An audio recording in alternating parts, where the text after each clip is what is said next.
เควิดีโอแล้วในเราถึง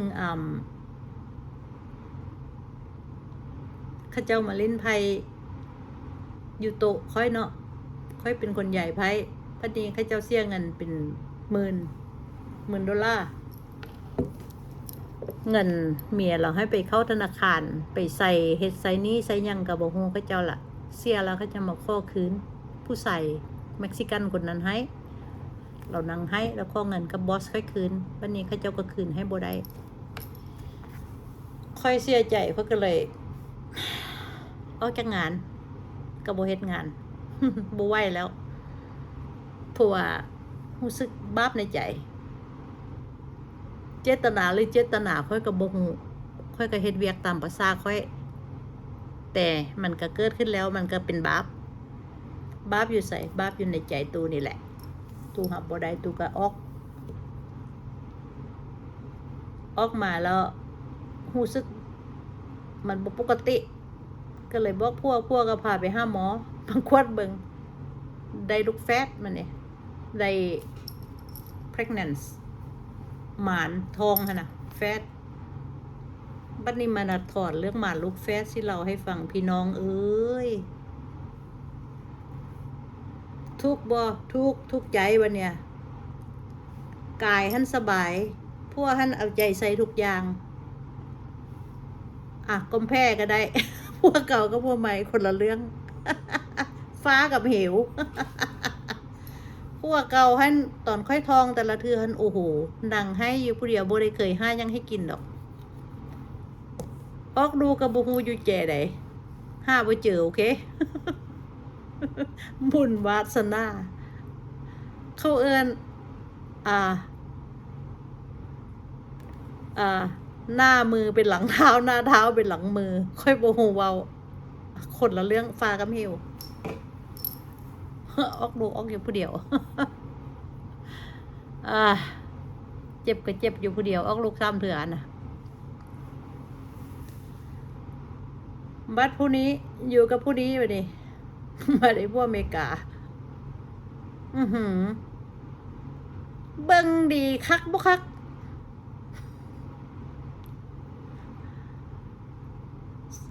บ่ฮู้สิเว้าแต่ฮู้ว่าเบิ่งดีสุดยอดแต่สมัยนั้นค่อยมานั่นเนาะมีแต่ข่าวเป็นตะยานพวกเจ้าข่าวหยังมาติเด็กน้อยคอนจอยทวินมีแต่เรื่องทวินทุกมือมีแต่เรื่องลูกแฝดทุกมือวันหน้าอกเขาติดกันเฮากำลังมานอยู่ใครกำลังมานอยู่พวกเจ้า มีแต่ข่าวอย่างทุกมือหน้าอกติดกันบางคนท่านกะหัวมันติดกันโอเค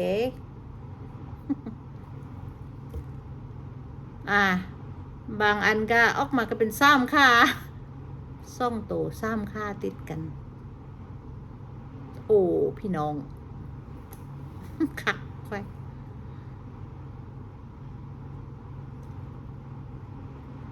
มันก็เครียดได้เนาะ stressful นะมันนี่ไปห้องหมอวะเนี่ยหมอฮะนะเขาก็ยานเป็นเหตุการณ์แบบนั้นเนาะต้องให้เด็กน้อยเตะทองตลอดเริ่ม5-6 เดือนyou have to count the kick every day เนาะให้มันเตะบางทีแฟตซ้ายเตะบางทีแฟตขวามันก็นอนอยู่มันก็บ่เตะได้กินน้ำฮ้อนไหมนั่งนับไหมว่ามันเตะจักเถื่อ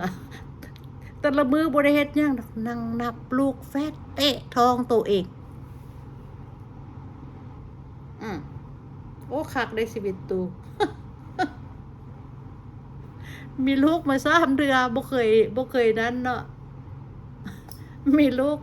รอบที่4มานั่งนับเด็กน้อยเตะ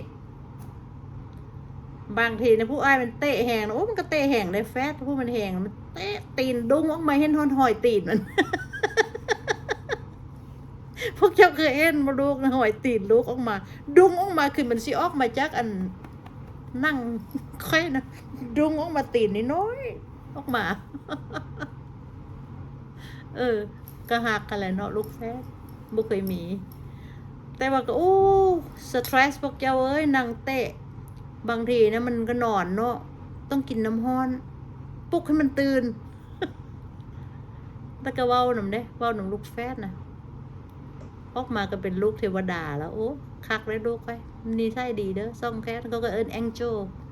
บ่มีให้เลยเลี้ยงบ่ยากดีคือพร พอมันดีลูกก็เลยดีบ่ซื้อนี่แหละลูกเทวดาเทวดามาเกิดนำกะแม่นแท้ได้ค่อยฮู้ว่าเขาเป็นไผค่อยมาภาวนาค่อยจึงฮู้ว่าเขาเป็นไผกับเทวดามาเกิดแท้ โอ้ก็ดีมาตั้งน้อยพุ่นน่ะแต่หมานเข้าเนาะลูกแฟดเจ็บขี้ตัวอะนะพวกเจ้าฮู้บ่ว่าจักเทื่อเจ็บขี้ตัวเริ่มเจ็บตั้งแต่7 เดือนครึ่งจนฮอด38 อาทิตย์ก็เกือบ9 เดือนเลยเนาะโอ้โหเจ็บปวดคือสิออกนี่นะบอกเจ้าเจ็บคือว่าโอ้เฮามีลูกตั้ง3 ครั้งเนาะค่อยนะค่อยก็ฮู้แล้วว่าสิออกลูกจังไดนะ11 เทื่อไปยามใดไปนอนห้องพยาบาลทหารเนาะ มันเข้าง่ายอยู่แล้วล่ะทหารเขารักษาดี เขาฟรีของเราเป็นทหารมันก็อยู่ค่ายทหารน่ะบาโบภาคเนาะฮัสปิโดของเนวีฮัสปิโดพวกเจ้าคนซันดิเอโกดอกบาโบภาคนะไปนอนอยู่หั่นไปใส่อัลตราซาวด์ไปฝังลูกเตะกุกกักดังกุกกักไปนั่งฟังมันเตะหมดคืนเมื่อย11 เทื่อพวกเยาบ่เทื่อ11มันออกนะมันคือสิออกแล้วนะขอโทษเด้อผู้ชายก็ได้ฟังผู้หญิงนั้นหู ท้องน้ำมันแตกพี่น้องท้องน้ำมันแตกตั้งแต่อยู่เหือนพี่เห็นนะ บัดนี้ค่อยก็ฮู้ว่าท้องน้ำเขามันแตกแล้วมันleaking เนาะ I'm leaking ว้าวเราบอกกับพวก I'm leaking right now you know I'm leaking เรางวงเงี้ยเขาก็ตื่นมาพวกนะ wait can I have cup of coffee first มันเป็นไล่เทื่อไล่11 เทื่อเนาะเทื่อ11มันน้ำแตกออกมานะน้ำทุ่งน้ำอันเบบี้แล้วก็บ่เอิ้นน้ำยังมันออก น้ำมันแตกออกมาแล้วให้ค่อยเอากาแฟจักแก้วกันได้บ่ค่อยไปว่าโธ่ว่าซั่นแหละให้ว่าน้ำแตกเจ้าเข้าใจบ่เบบี้มันสิออกเดี๋ยวนี้นี่ละนะว่าซั่นบ่ได้ยังสิมาเอากาแฟว่าซั่นเพิ่นงัวเงียวันงงเพราะว่าไป10 เทื่อแล้วก็มีแต่ฟอสลามเนาะมันตัวเด้ มันเจ็บตัวอะนะบัดเทื่อ11ออกแท้น้ำแตกแล้วเพิ่นหยังบ่เตืองเพิ่นว่าขอกาแฟจักแก้วได้เพิ่นว่าโอ้บ่ได้ไปเดี๋ยวนี้ว่าสิค่อยบ่ไหวแล้วว่าจันค่อยก็ปวดเนาะยังดีเด้อไปโรงพยาบาลมันบ่ได้ไกลนะเฮือนเขาอยู่หั่นก็ประมาณบ่ฮอด10 นาทีเนาะขี่เข้าไปย่างไปก็คือปิ๊บไปย่างไปก็คือปิ๊บไปนะมันน้ำแตกมันปวดมันสิออกแล้วเนี่ยบัดนี้ไปถึงห้องบ่อนห้องคลอดเนาะเขาเจ้าต้องขึ้นเตียงอย่างบ่ทันขึ้นเตียงเขากำลังจัดเตียงอยู่เขาเจ้าก็ฮู้ว่าเราทวินเพราะว่ามันมีเรคเกิดมันยังเขาก็เตรียมไว้ให้นะเขาก็กำลังเที่ยวขึ้นอันเนิร์สบอกว่าค่อยๆว่าห้ามเบ่งเพิ่นว่าบ่ให้เบ่งเพิ่นว่าซี่ล่ะค่อยเจ็บอยู่มันสิออกมาแล้วก็ให้เนิร์สอะไรเขาบอกค่อยบ่ได้เบ่งมันสิออก มันออกของมันอยู่แล้วนี่ค่อยบ่ได้เบ่งแล้วมันออก น้ำมันแตกแล้วเนาะพวกเจ้าเนาะพอค่อยขึ้นเตียงปุ๊บลูกค่อยคนแรกนะมันสุดออกมาเลยฮ่ายังบ่ทันดีได้บ่ตกพื้นเป็นแต่บุญสาธุเอาแท้เนี่ยพอค่อยขึ้นเอียวโตขึ้นเตียงปุ๊บนะบ่ทันได้นั่งทำมันออกมาปุ๊บปั๊บนึงเบบี้ออกมาลูกชายค่อยโอ้มันก็บ่ตัวใหญ่5 โลครึ่ง แฟตพวกแกวโฮบ่ค่อยเกณฑ์เท่าใดน้ำหนักค่อยเพิ่มตอนท้อง80 pound ไล่เลย80 pound น้ำหนักค่อยเกณฑ์ท้องในจนแบบสิได้ใส่แบบรออยู่นะ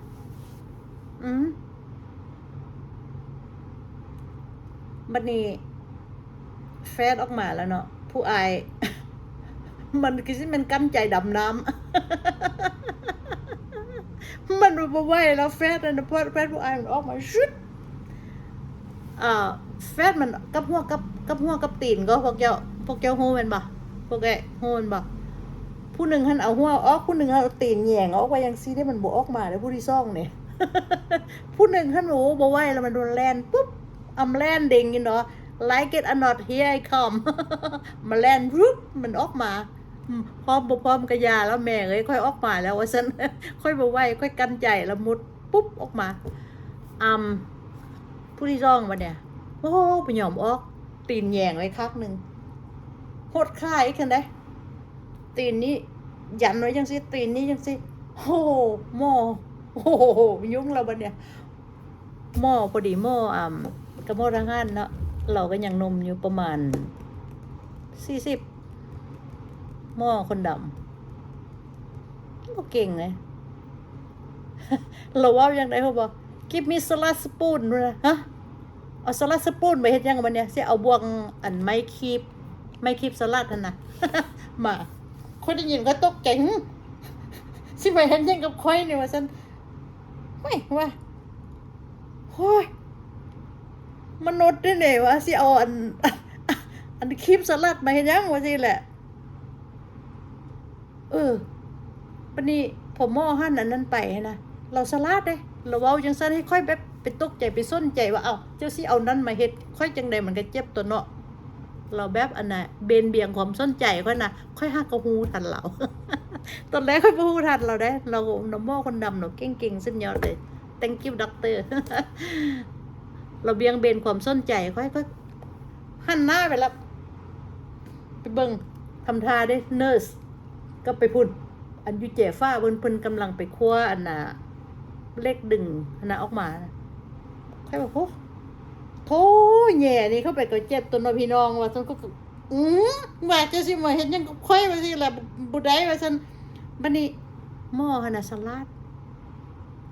เว้าปุ๊บเขาจะไปเอามือเพิ่นยัดเข้าไปขอโทษเด้อผู้ใดกินข้าวอยู่แล้วพี่น้องมันยังก็ได้อันนี้เว้าเรื่องคอร์ดกับผู้หญิงเนาะมือยัดเข้าไปทำท่าท่ามค่อยทำลูกผู้ที่เท่าไหร่แล้วนี่ทันทีเพิ่นฮู้อย่าเบิ่งแรกเกิดเพิ่นก็ฮู้แล้วเนาะเพิ่นก็ทำท่าลูกผู้ที่ใดลูกแรกแกบอกมาด้ามาซั่นมือก็ไปดึงลูกค่อยเข้ามาดึงคนละดึงลูกค่อยออกมา เพิ่นทำท่าท่ามค่อยซื่อๆว่าโอ้ลูกผู้แรกว่าเป็นเนี่ยโอ้คักได้เนาะเพิ่นว่าเจ้าก็เก่งได้เนี่ยเพิ่นว่าทำท่าเว้าส่งซ้ำคำแต่โผเพิ่นเว้าปุ๊บมือนั้นไปโคเละอยู่ทางไหนไปดึงไปแป่งค่าไปสุกลูกค่อยขึ้นไปแจได้ให้มันสุกเข้าแล้วไปพลิกจับมันออกมา ไปพลิกนะมือเรานั่นน่ะครั้งเดียวนะไปพลิกเบบี้ยังไงก็บ่ฮู้ดึงมันออกมาปลดสาธุหมอค่อยบ่ได้พา2 คนออกมาเองผู้เอาตีนแหย่งไว้จังซี่นี่ มันบ่อยากออกมามันย่านโลกมนุษย์โอ้โนมันบ่I don't want to come out I'm scared I don't want to come out I don't want to be on earth มันบอกมาได้ลูกค่อยผู้แฟทุกซอกแบบตีนหยันคำไปจังซี่ จนทุกมือนี่ค่อยสอนให้ฟังนะมันก็หัวแล้วมันก็บอกว่าแม่แล้วแม่บ่อยากออกมาเว้ยมันว่ามนุษย์โลกมนุษย์นี่มันบ่เป็นธรรมดาเด้มันว่า ขนาดเป็นเบบี้ยังเอาตีนหยันไว้ข้ ตีนยันไว้นะแบบฆ่าโคตรไว้ตีนยันไว้บ่ออก เอาไปเอามาก็ได้ออกมาพวกเจ้าเอาวิดีโอหมดละเอาไว้มื้อหน้าเราให้พวกพวกไอ้ฟังใหม่เด้อชีวิตมหัศจรรย์ค่อยก็ยักเราในสิ่งที่ค่อยยักเราเนาะ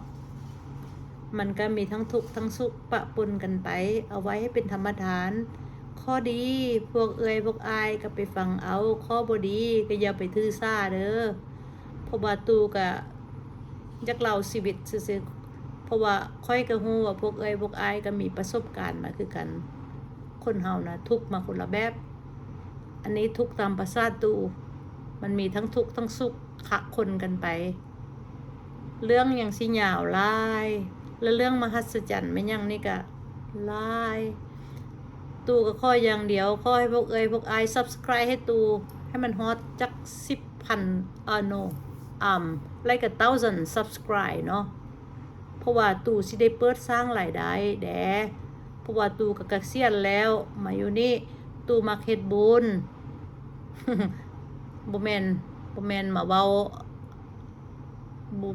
าทำดีเอาหน้าไม่ยังเด้อพวกเจ้าค่อยมักเฮ็ดบุญคันแม่นค่อยมีรายได้จาก YouTube จังซี่หั่นนะค่อยก็สิซื้อแจกข้าวแจกน้ำมันยังให้เด็กน้อยมันยังกินทั้งมนุษย์และสัตว์ถึงว่าทุกมื้อนี้ค่อยบ่ได้เงินจากไผก็เงินของค่อยเองค่อยไปไสค่อยเห็นแมวเห็นหยังค่อยก็ซื้อข้าวซื้อน้ำให้เขากินค่อยเห็นเด็กน้อยค่อยก็เลี้ยงเด็กน้อยเรื่อยๆคือมื้อนี้นี่ค่อยเห็นเด็กน้อยเหตุการณ์ก่อสร้างอยู่หั่นน่ะย่างมาตักคนเปียกเป็นลูกม้าตกน้ำค่อยก็เอิ้นเข้ามากละว่าซั่นล่ะหมดทุกคนน่ะมีจักคนถามแม่ตู่สิเลี้ยงน้ำเฮ็ดบุญบุญน่ะเฮ็ดบ่มีผู้ใดเอาไปได้ดอกค่อยเฮ็ดบุญก็ไปค่อยนั่นแหละค่อยตายไปแล้วบ่ต้องทานค่อยทานไว้ให้ค่อยพอแหละผู้ใดสิเฮ็ดก็สาธุบุญนำตอนเป็นคนนี่ก็เฮ็ดให้ค่อยเอาไว้ให้มันพอ เราค่อยก็บ่ได้คิดว่าค่อยสิมาเกิดอีกค่อยก็เลี้ยงน้ำเขาเจ้าก็จอกละ20,000กีบเนาะ20,000กีบก็เท่าใดล่ะ30 cents ค่อยบ่ได้วันหังวันมีแค่เว้าให้พวกฟังให้เป็นธรรมทานเด้อค่อยเลี้ยงน้ำเขาเจ้า10แก้วก็200,000กีบเนาะ the whole thing $8ถ้าเฮาอยู่อเมริกาเนาะน้ำจอกนึงค่อยกินก็$10แม่นบ่พวกกิน$10แม่นบ่เพราะฉะนั้นเงินดอลลาร์เฮาเท่านี้มันมีประโยชน์กับรับเด็กน้อยเขาได้กินเขาก็มีความสุขเฮาให้เฮาก็มีความสุขค่อยมีความสุขค่อยอิ่มใจที่ค่อยได้เฮ็ดแบบนี้ล่ะน้องเพราะว่าค่อยก็มักเที่ยวเท่าแล้วหั่นน่ะค่อยก็มักถ่าย YouTube แล้วค่อยก็มักเว้าหนัวหัวม่วนจังซี่น้องก็เลยว่าตู่คือบ่เฮ็ดอันน่ะเพื่อให้เบิ่งให้พวกอายมันยังเขาเจ้าเบิ่งแหน่เพื่อเขาเจ้าอยากมาเที่ยวมันยังหั่นน่ะเนาะมื้อหน้าค่อยเว้ากันใหม่เด้อ subscribe ให้ตู่ได้เด้อของ channel กดทางซ้ายมือหั่นนะแม่นน่ะ at my final home โอเค at my final home นั่นหลังสุดท้ายของค่อยยักอยู่ประเทศลาวให้เป็นเงินหลังสุดท้ายค่อยบ่ยักไปใส่แล้วโอเคขอบใจหลายๆอ้ายเว้ายังผิดพลาดพวกก็อย่าถือสากันเด้ออันใดดีก็ฟังเอาอันใดบ่ดีก็บ่ต้องฟังตูบ่มีหยังเราค่อยเว้ากันใหม่เนาะสบายดีเด้อ